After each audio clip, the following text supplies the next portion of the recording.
Hello everyone, today is an exciting day out on the trails. I've got the PUMA Deviate NITRO Elite Trail in for test. Did I get that right? PUMA Deviate NITRO Elite Trail, yes I did. This is going to be my first run in this shoe. I got this shoe a couple days ago.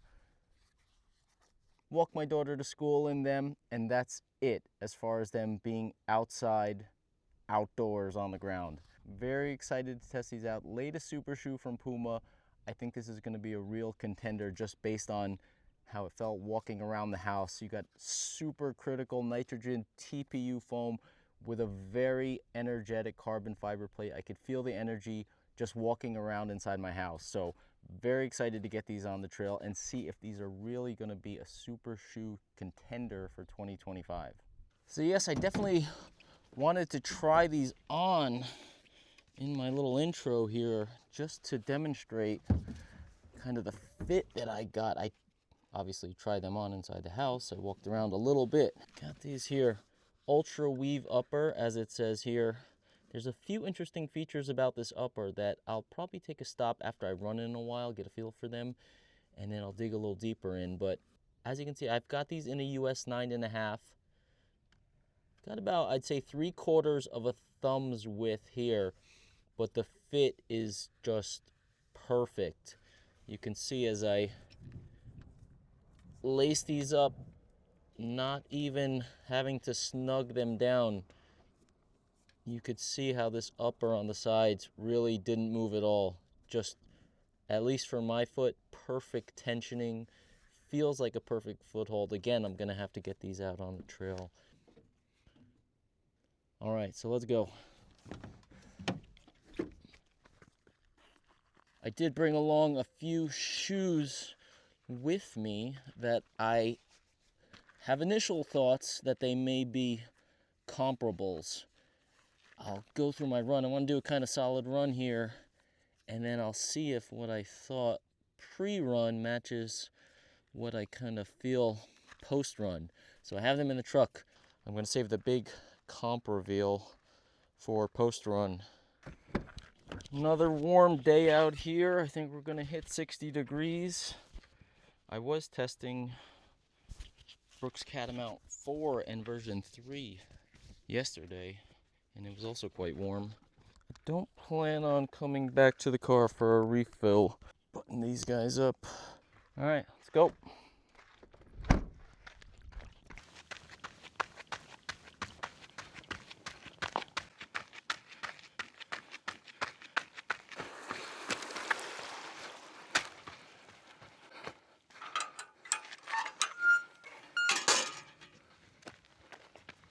So the plan here is to get solid, say 10 to 15 miles in today. Had a little hill coming out of that parking lot. I have to catch my breath before I keep talking here. This is my first run in this shoe. First almost a mile on foot now. Still getting used to them. Run a bit more before I chime in a bit. I'm super pumped to be testing this shoe. From the moment I saw it at TRE, I think I said it was the most exciting shoe that I saw there. Just the look of it, the color, the sleekness, the foam, nitrogen TPU even in hand, it felt so good. Seeing the carbon plate, knowing there was gonna be a potential race option across, I'm not sure yet how much distance or duration, but the fact that Puma's seemingly bringing a road super shoe setup almost directly to the trails is very exciting. So I will stop much later on, look at the uppers very closely, pop the shoes off for sure. I just have to say right away, heel hold is feeling really excellent. The shape of it kind of wrapping around and above my heel bone, especially, you see the picture, it's a carbon plate, it's not forked in any way.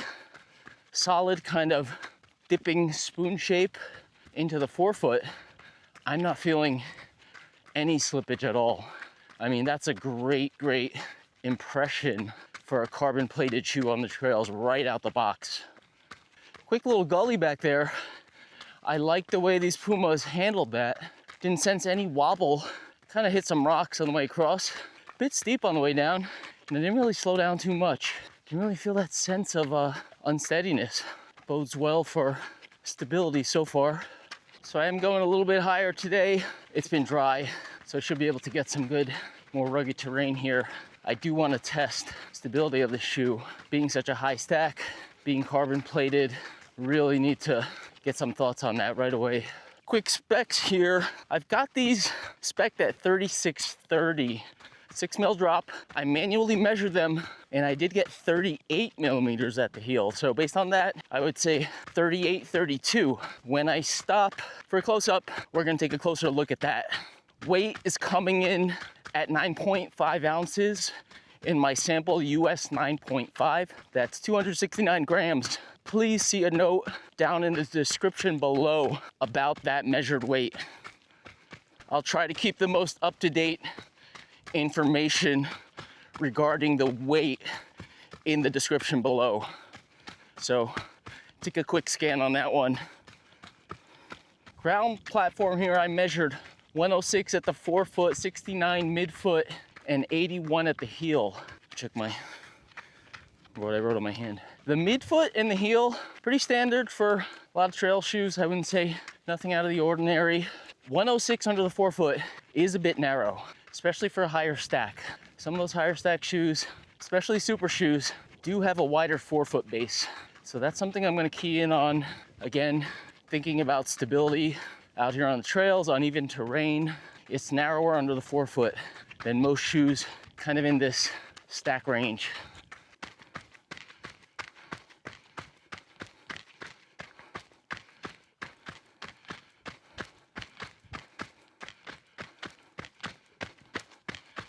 So I did make it up that hill pretty well. Traction, I'd say, is very good. I mean, you've only got 3 mil lugs, but on kind of steep, sandy stuff, I wasn't really noticing too much slipping. Maybe a couple times.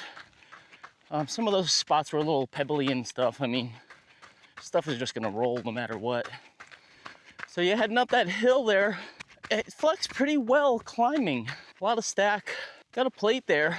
It didn't feel overly rigid where I had trouble climbing. A couple little wobbles at times, you know, with going slower, climbing, higher ground contact time.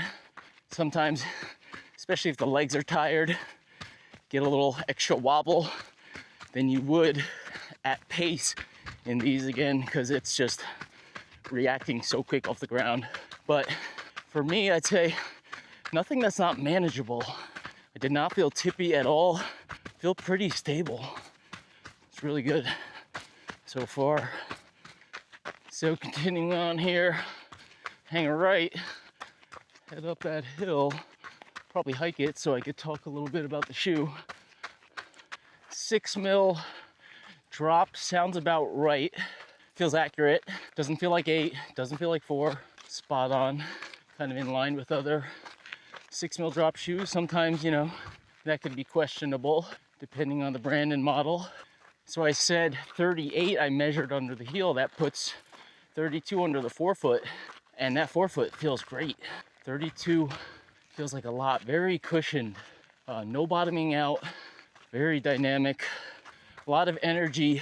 You could feel that impulse from the plate in conjunction with the nitro foam. Also, I don't feel any rocks getting through. Very protective. I don't feel any of these points right now getting to my foot. The cushion feels great. Front, midfoot, rear. Again, kind of jamming on some pointy stuff here. Nothing is jabbing me in the bottom of the foot. That's excellent. Also, I don't feel the firmness from the plate, especially under the forefoot. I don't, aside from kind of the propulsion, I don't feel any firm plate anywhere under my foot. That's also very good. Just passed a guy hiking in the new S-Lab Ultra Glide. I told him these were better. Sorry, hot take. They're cheaper too. All right, I'm 45 minutes in here. Good time to take a look at the upper. You'll notice I've got a US 9.5. They felt a little bit snug when I first put them on. I'm gonna pop them off in a second here. I put my thin socks on. I was a little concerned they might be tight, but after only, 45 minutes, I feel like definitely got a little bit more space. I mean, the way I've laced them, you can see there's no bunching. These fit my foot like a glove. So I'd say if you have a medium foot, you'll definitely want to go true to size here. My toe is here, so I'd say that's a little less than a full thumb's width. If I wanted to wear thicker socks, and if I wasn't sure distance-wise about these, if I was thinking about going for a 100-mile, 100K kind of distance, I probably want to go with a 10, especially now that I know that the heel hold is so good in this shoe. I probably want to go with a thicker sock and size up by a half. But you could definitely go true to size if you're going to wear medium or thinner weight socks with these. If you have a narrow foot, you'll definitely have no problem with these. You can snug these down. Maybe if you have a very wide foot, you may want to go half size up right away, just because it's really like a race type fit. Really good. A couple details I'll point out here. The lacing is somewhat interesting. You have this power tape, kind of, I guess that gives some structure to the foothold, but then you have a wider gap here. You have eyelets here, and then a wider gilly here, and you have a kind of a space over the top of the foot. And this is actually, you know, this is my foot right here. I guess that's the top bone or part of my foot, and the laces are, you know, going right around that, and it kind of gives some zonal separation between down here. And typically I like to lace maybe the 1 or 2 top rows pretty tight and leave this loose in a lot of shoes. And I think this really helps with that because it doesn't pull the tension across, you know, it doesn't even it out to the bottom where you don't want it. It gives kind of a separate section down here and here. I haven't seen this, or maybe I just haven't paid attention, you know, this kind of spacing between the bottom and the top. I haven't seen that before, so that's interesting and I like it. This here, it's not stretchy. You may think of some of the Hoka models there. This is just, it's for breathability. I guess it kind of separates the section of the upper here, maybe inherently gives a little bit more flexibility to the upper, but this itself doesn't stretch. Lacing them off here. The tongue is pretty thin, not really padded at all. There's a few perforations, but I don't notice any, I think because the fit is so good and the wrap is so good, I don't notice any lace bite at all. So even though there's an absence of padding here, they do give a nice soft edging. There's no hard edges around here, so that's nice. Gusseted on both sides. The gusset is just this foamy kind of thing. It looks actually pretty cheap, but I guess it's just not so the tongue doesn't move around because the fit is so good. I don't think it really matters, but you know, it just looks kind of cheap. On the inside, I talked about measuring and how I measured 2 mils higher for the stack at the heel. There's not a traditional insole.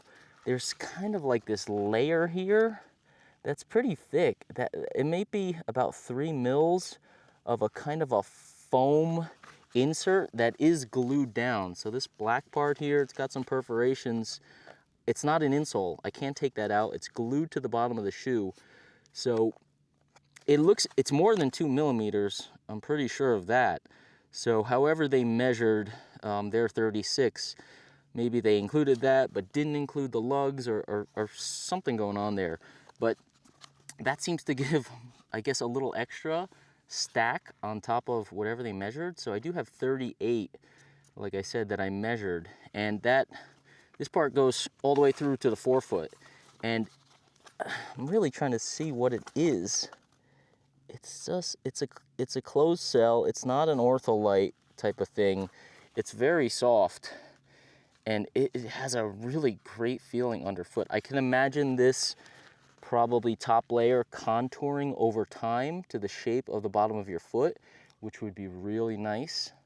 I mean, it feels nice out of the box, but perhaps you'll get even more customization out of that. The foam Nitro TPU, I don't notice too much, you know, there's different sections here. I'm not certain if they feel about the same. I don't think they're any different in terms of softness. Again, that plate is in there. it's a carbon plate. This is a plasticky thing. I don't know what, if that just gives maybe support under the arch so you don't kind of collapse down too much, being that it's a softer kind of TPU. Not sure what about that there, but quick flex. You know, with a carbon fiber plate, full carbon, you know, not forked, anything like that, this is a decent amount of torsional flex, I have to say. And look at the rear also, and the same. I never like bending them in half. That always, people do that, and I don't like to do that with my shoes. But just get a sense of it. It flexes pretty well, but then, yeah, it's stiff this way. So when you push into it, yeah, you'll get that propulsion. But as I said, I was going up those hills up and down, and it didn't seem like stiff, like if my heel was wanting to pull out. It just seemed like it was flexing pretty well on the climb. So really excellent performance. Outsole there. Yeah, they're not, you know, mud designer. They're 3 mil, so that's kind of low, but I didn't really have any issue. I think this shoe was really designed for fast, runnable terrain anyway.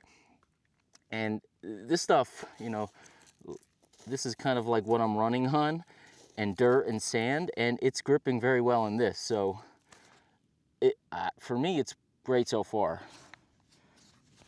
All right, let's head back out. Again, lacing up. I think I wanted to leave this left one a little looser this time. Tighten this up, and you see those didn't move at all. So I like that. And let's take a look at the heel. I mean, the shoe is bending, the shoe is flexing, and my heel is in there. You know, it's not moving a millimeter, not pulling out at all. It's great. But what about the speed? How fast is this shoe? Is it gonna rip out here? Well, I'm about to head on down there, wind my way down there, zip around and down. I think I'll be able to go pretty fast. Get a pace check on here once I get going. All right, let's see. 540 per mile. Cruising.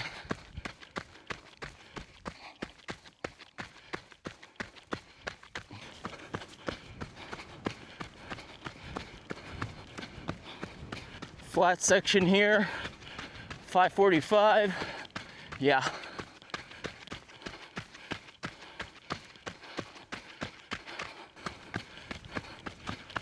An extended, very steep descent. A little bit of sliding forward here. Not excessive, but a little bit. Whew. So that was exciting. About 9/10 of a mile descent there. A little under 6 minutes average pace in a shoe that I've had on my feet for only about 5 or 6 miles. Definitely fun. I'm gonna have to go back up though. So let's go. Oh, I haven't been here quite a while. Through the winter. This will be fun. Nice and scenic too. Really excellent ride here. This kind of rolling mixed single track. Just feels smooth. Doesn't feel overly high. Has that bouncy feel, yet still feels controlled. Don't feel like I'm in a full wild road super shoe-esque kind of stability level here. Feels a little bit more tamed. The cat is tamed a little bit for the trail. So just hit about 6.5 miles, about an hour in. I'm doing out and back here, so I'll get a solid 13 in. I just kind of want to run this trail back down on a slight descent. Just think it'll be really fun instead of kind of going up and around for a big loop. Maybe another day, maybe another comparison test. So I ran that last descent there, 3/4 of a mile, 6:18 pace. I was just really letting the legs turn over. Wasn't really trying to run fast. I thought it'd be fun. It was fun. Shoe, great. That kind of scenario. Running fast, quick cruising, great. Now I do have to run back over to the other side though. You might have caught me have a little twist on a rock back there. Something I alluded to earlier. Stability is really good relative to this being a high stack carbon plated super shoe. Of course, ground feel is pretty muted in these. You have the plate in between. I don't feel the ground too much. It's bouncy on top of that. Very energetic. If you hit an uneven spot like that, especially I'd say at slower paces, that lingering ground contact time, I think you'll have more instability there. If I'm running quicker, maybe on the descent or whatever, my ground contacts are so much quicker, so much shorter, that even if there's a slight wobble at times, I'm just getting off the ground so quick that it's not as bad. I mean, I really have to test this shoe out a lot more, but I would say one thing I have to pay attention to is whether the shoe is gonna work at slower paces, or at least it could possibly not be as stable at slower paces. Quick upper check-in here. About 8.5 miles. No hot spots, nothing on the big toe, nothing on the pinky side, nothing around the ankle collar, the heel, no issues at all. Even with this kind of racy fit, there's nothing popping out at me that could potentially be a concern over time. Kind of manage the shoe through that little steep and rocky area back there.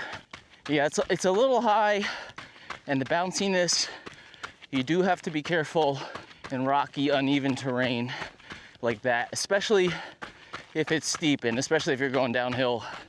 I kind of dialed back my steps a bit, made sure I was getting good landings on my midfoot. I was still able to, run pretty quickly through there. It's just not plowing through with abandon. That's something, I guess, with experience, a lot of shoes, more experienced runners can get better technical range out of them, because you just kind of know when you need to manage or massage a shoe through a particular area. I'm coming up on a big rocky descent on the other side of one of these mounds here. I'll be somewhere in that dip there. That's the one I climbed up earlier. Should be a good test.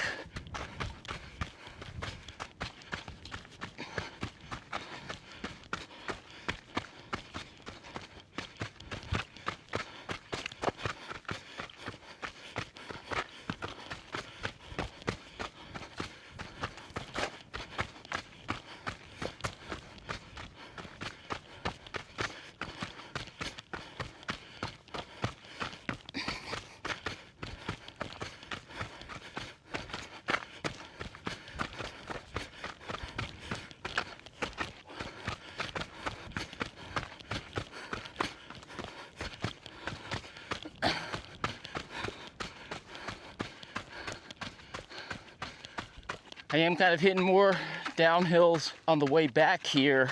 I am noticing that instability a little bit more. I guess on the way out, more uphill. Didn't notice it too much. On the way back, steeper descents, those rocks. You definitely have to massage them through probably overly technical areas. If there's space for your footsteps and it's just a little bit uneven, they're fine. But stuff like that last section where it's just rocky, with the steepness, you kind of don't have as much time to react. That's when you gotta be careful in these, for sure. But that's not necessarily different than any of the other high stack super shoes.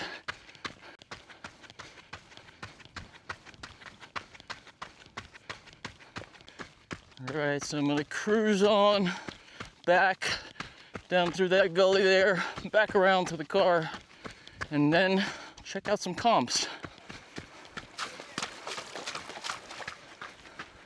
little water there for good measure. See how they feel when I get back to the car. Should be about 15 minutes or so. Didn't bring my scale though. Have to go based on feel with this one. All right, back at the truck. First check, quick wet test. Not as extensive as my one on Humble Running, but let's see. Socks wet, obviously. Very thin mesh here. You could see my hand through the mesh. This is non-absorptive. You know, a little damp because my sock was in there. The tongue, again, synthetic mesh. There's really nothing to soak into inside this shoe. If I weighed this, I would be surprised if it gained anything noticeable. So, looking at comps here, this is the shoe I wore on my way here. Brooks Catamount 4. This is also plated, but it has a P-backs plate. A little bit different feel. I had these shoes side by side in the house because I was doing a Catamount 3 versus 4 A/B test yesterday, and it was noticeable how the carbon impulse was much more dynamic than the P-backs. The P-backs feels good on the run. I notice it compared to, say, a non-stiff, non-plated shoe, but compared to the carbon that's in here, this one's just more dynamic. The foam is bouncier. The fit on this one, definitely wider.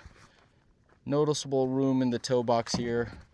Surely a racy fit in this one. You'll definitely have more space. I do have this one in a 10, and this is a 9.5. Yeah, so some of those steep ascents back there, that's where having maybe a half size up, US 10, again, 9.5 here, that may come into play. I did notice a little bit of foot slipping forward. I didn't get too jammed up in the front of the toe box, but if I was thinking for long distances, of course, foot swelling, I probably definitely want to have a 10 in here. But aside from just the half size difference, this is broader, more spacious in general, even if this was in a 10. Next option I've got here, this is an oldie but a goodie. Saucony Endorphin Edge. This shoe has been discontinued. I thought of this shoe right away. For one, the colors, of course.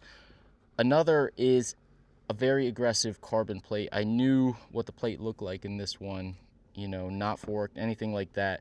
This one has a very aggressive carbon plate, very bouncy power run PB foam, and this is something that it's kind of wild on the trail. I would say they ride similarly. The stack is noticeably higher in this one. This one definitely feels, I don't know what the stack was on this one. I have to double check that, but the PB foam definitely packed down a bit. At this point, I feel way closer to the ground in this shoe here. In terms of the uppers, this is just, there's a lot of loose, odd areas in this upper. Was never a strong point of this shoe, unless perhaps you had a high volume foot.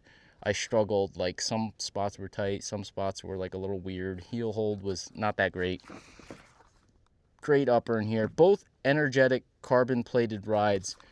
Stack height is definitely, you know, the foams are bouncy, kind of similar in that regard, but the stack height is more in this one. This is really could be a longer distance shoe. This one really not so much. Let's see, I got two more here. I got the Meta Fuji Trail. This, I thought, you know, it's carbon plated, very stiff. This shoe is, I almost forgot how stiff this is. You can almost not bend this shoe, but it's so soft underfoot. I guess that feeling is somewhat similar, but this is very unforgiving in terms of stability. If you look at what's going on underfoot here, this is just so narrow, and there's such a bulbous amount of foam under the front here.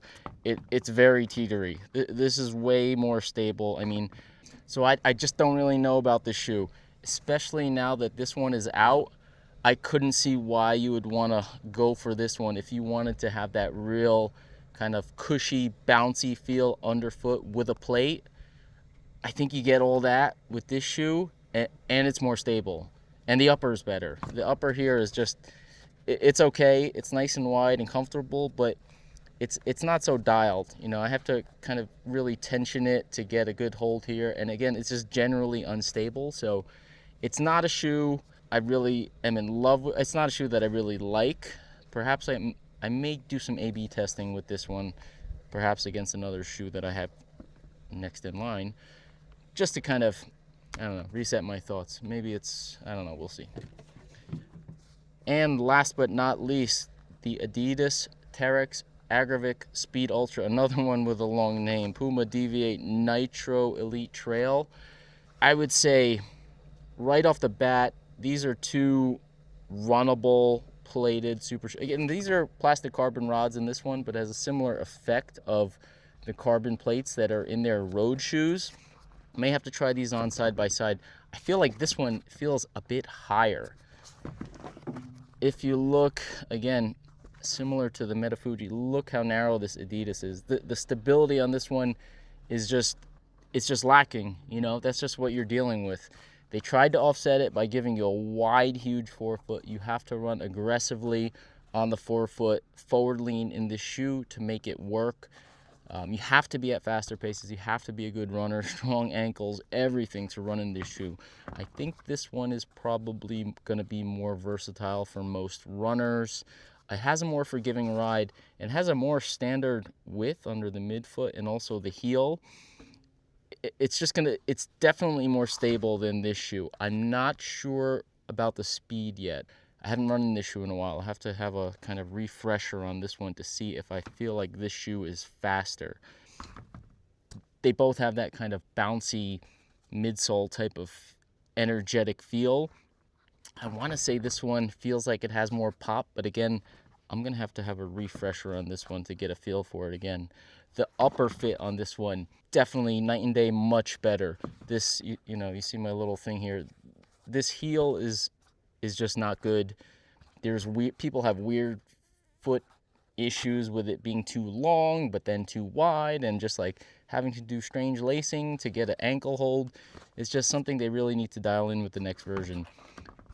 I mean, they need to go with the shape and the setup of this upper on this shoe, and it'll make it work better. I'm sure even with this midsole kind of platform setup here, if you had a dialed upper like this on top of this sole and outsole unit, it would make the instability feel a little bit better, because at least you'd feel that your foot is strapped to the shoe properly and you're not like fighting kind of a high toe stack versus fighting your foot feeling insecure in the shoe. So these are my line. I think those are pretty good comps. I'd have to go back and look around and see if there's something else that popped out at me. But again, I wanted to, you know, there's definitely good shoes. If you check my recent reviews, my recent A/B tests, there's a lot of other good shoes, but unplated, okay? So I wanted to just check on the plated options here. First of all, again, this is my first run. I got about, I think it was 151, a little over 13 miles, so solid. Lots more testing to come. Love it. The ride was excellent. Can't think of too many negatives aside from having to manage some stability, but I think that goes with the territory with this type of shoe. Again, look for a full multi-tester review on roadtrailrun.com and continue testing of this shoe. I'll definitely check back in as I continue to pile on and add up the miles in this shoe. Thank you for watching. All right, I'm back at the house now. I did have one slight concern I wanted to point out, and I think it was after going through those slight water crossings. It's this top edge right here. I started feeling a little bit on the back of my Achilles. Not, yeah, okay. It's not that bad. A little bit towards the end, again, after I think the water with my sock being wet made it feel a little bit more noticeable there. That is something I do want to take a look at. I have maybe slight irritation. It's not a blister or anything like that. This is from before. It's always on and off. But looking at that right here, it is a little interesting that they went so high with this edge. It's not a full flare out. It's like kind of a half flare. It's just high. It's soft in here, but at the top, it's not totally rigid, but a little bit. I don't know. It's kind of like in between. It's a little bit of a weird setup. I don't know why they went so high with this. And if they were going to go with a flare, perhaps they could have, you know, angled this out a little more, as most of them tend to be. That is an area I will pay close attention to. I felt it more on my left foot towards the end, which is weird because normally I feel those kinds of things on my right foot typically. Yeah, anyway, definitely something to point out. Maybe if you're sensitive. It's a high Achilles collar now that I'm looking at it more closely. Yeah, more extensive testing to come on this. It's back there. That may be a situation. It's all right. I'll cut it. No problem. It's only YouTube. It's not real TV.